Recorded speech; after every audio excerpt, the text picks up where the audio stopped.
ดแสนไกลนักที่หัวใจใส่หายนักที่สั่งหายยาวนักเก็บความฝันนักให้จากวันนักทุกวันที่วุ่นวายสิ่งมากมายว่าจะวันใดฉันจะนับต่อไปและอยู่ที่ใดจะเก็บไว้อยู่ที่หัวใจ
มันเล็ก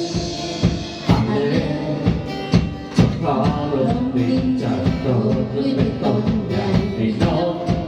มากมายได้พื้นที่อาศัยเพื่อ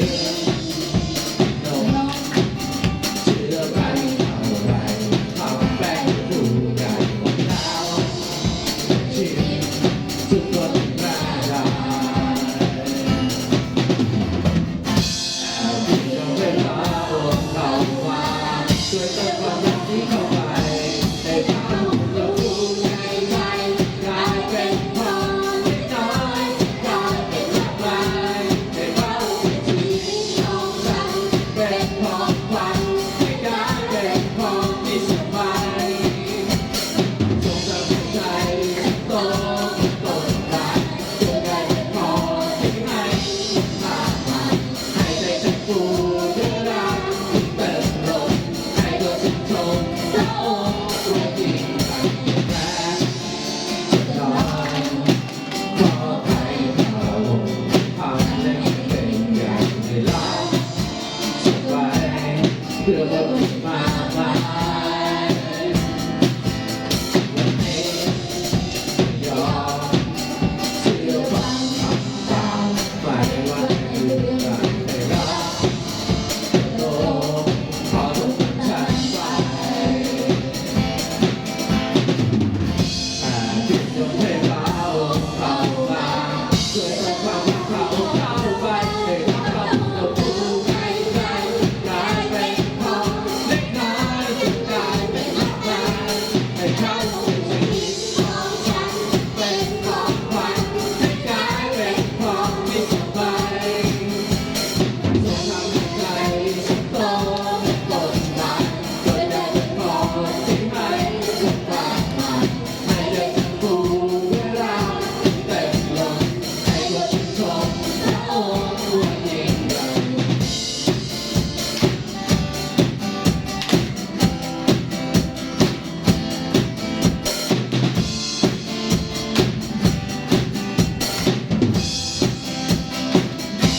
ให้เรามาอบรมผู้ในใจกลายเป็นพอเล็กน้อยจะกลายเป็นมากมายให้เขาคือชีวิตของฉันเป็นของขวัญให้กลายเป็นของที่สบายให้รักเราผู้ในใจกลายเป็นพอเล็กน้อยจะกลายเป็นมากมายให้เขาคือชีวิตของฉันเป็นของขวัญให้กลายเป็นของที่สบายจงรักใจฉันโตเป็นต้นไม้ให้ได้เป็นพอที่ให้มากมายให้ใจฉันฟูด้วยรักที่เต็มล้นให้ตัวฉันชมพระองค์ด้วยยิ่งใหญ่ชาลาลาดีฉันทำไว้ชาลาลารักผู้ในใจชาลาลาแม้ฉันมีแค่ไหนชาลาลาพระองค์ได้ฉันได้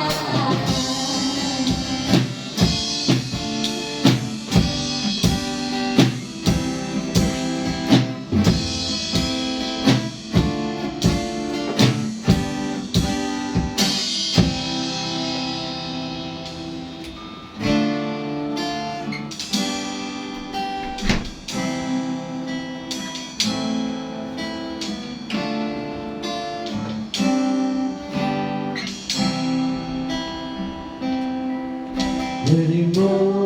งแสงทองที่ส่องสวยงามมีภูเขาพื้นดินมีดอกไม้กลางมีต้นไม้ร่มเย็นมีทะเลลำธารมีท้องฟ้าที่สดสวยงาม เมื่อได้มองเห็นฟ้าที่แปลกว่ายไปเมื่อได้มองทะเลที่ใหญ่กว้างไกลเมื่อมีลมพัดมาพาให้ใจชื่นบานมีต้นไม้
ยิ่งใหญ่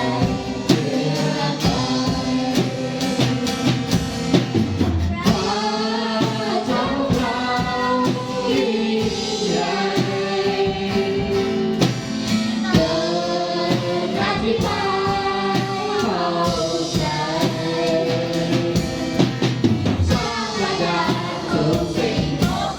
เป็นความรักและเป็นฝันจริงเขาทรงยิ่งใหญ่เหนือใครเขาทรงยิ่งใหญ่เหนือใครเขาทรงยิ่งใหญ่เหนือใคร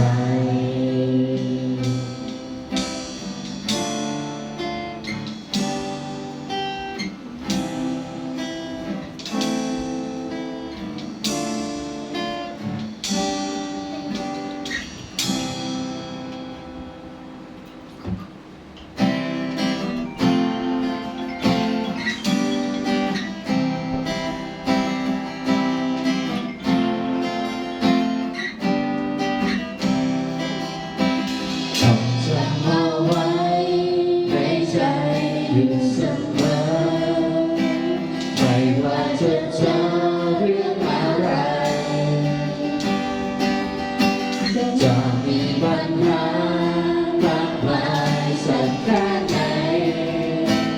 ไม่อยากเกินคำอธิษฐานฝากก็มารักเรื่องราวที่หนักใจบอกว่าเอาไว้ให้เขาจะไม่หวั่นไหวก้าวไปอย่างมั่นคงรู้ว่าเขาอยู่ไม่ไกลไม่ว่าจะนั่งหรือยืนไม่ว่าจะนอนหรือจะตื่นทุกวันและค่ำคืนมีพระองค์ปกป้องความคิดและหัวใจปกป้องชีวิตและร่างกายในทุกลมหายใจมีพระองค์ฝากเอาภาระเรื่องราวที่หนักใจบอกวางเอาไว้ให้เขาจะไม่หวั่นไหวก้าวไปอย่างมั่นคงรู้ว่าพระองค์อยู่ไม่ไกลไม่ว่าจะนั่งหรือยืนไม่ว่าจะนอนหรือจะตื่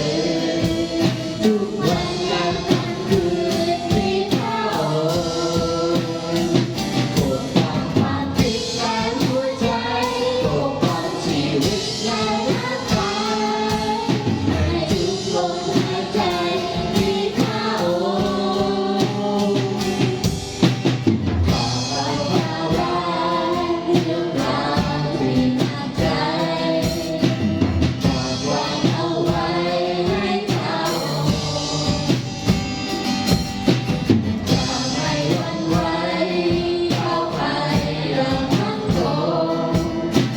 รู้ว่าพระองค์อยู่ไม่ไกล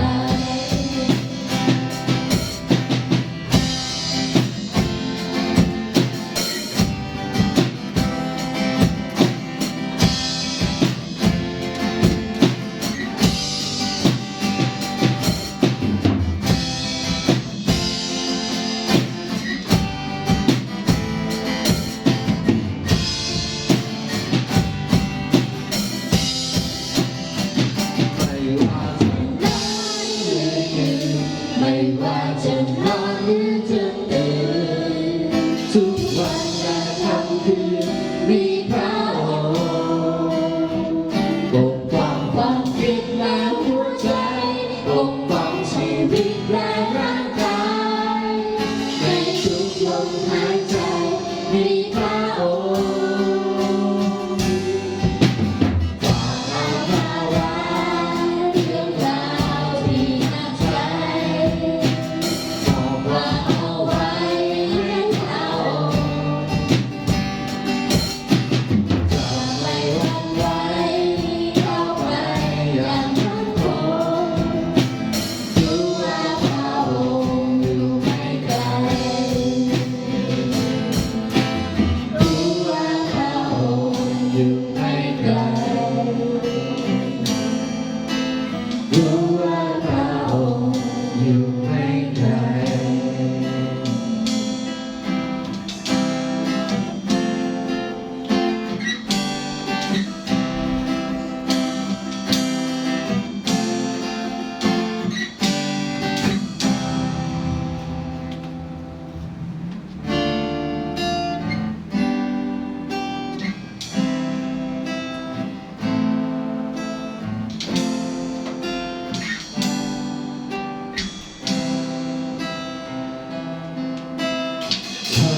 พร้อ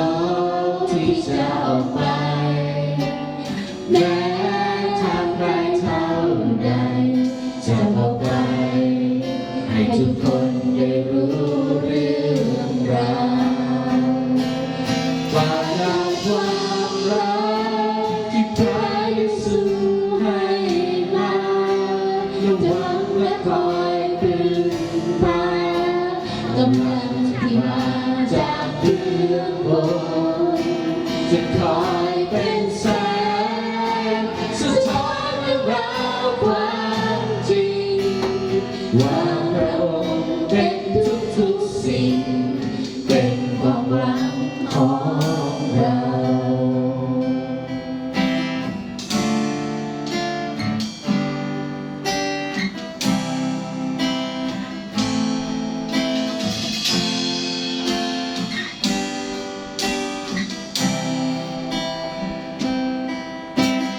พอที่จะอดทนใจเป็นคนกำลังสู้ไปรู้เราอยู่ในจิตใจของเราที่คอยร่วมแรงเพื่อเป็นแสงรองแรงส่องใจกลับมาไปให้ทุกคนได้รู้เรื่องราว ความรักที่พระเยซูให้มาทุกวันและคอยพึ่งพากำลังที่มาจากเบื้องบนจะคอยเป็นแสงสะท้อนเรื่องราวความจริงว่าพระองค์เป็นทุกๆสิ่งเป็นความหวังของเรา ที่พระเยซูให้มา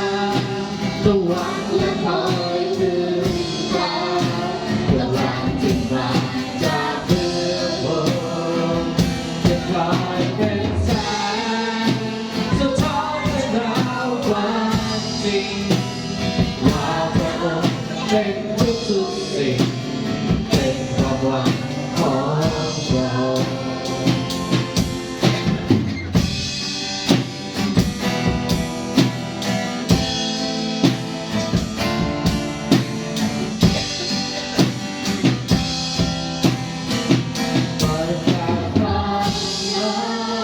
ที่พระเยซูให้มาจะหวังและคอยพึ่งพากำลังที่มาจากเบื้องบนจะคอยเป็นแสงสะท้อนเรื่องราวความจริงว่าพระองค์เป็นทุกๆสิ่งเป็นความหวังของเราจะคอยเป็นแส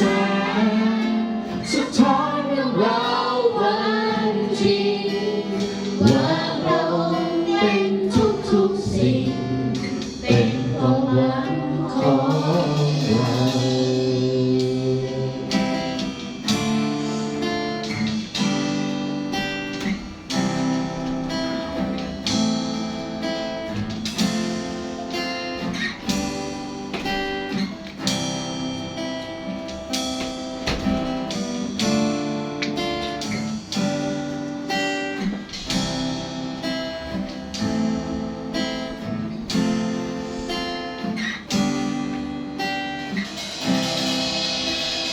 ขอบคุณพระเจ้าและสรรเสริญพระองค์สำหรับ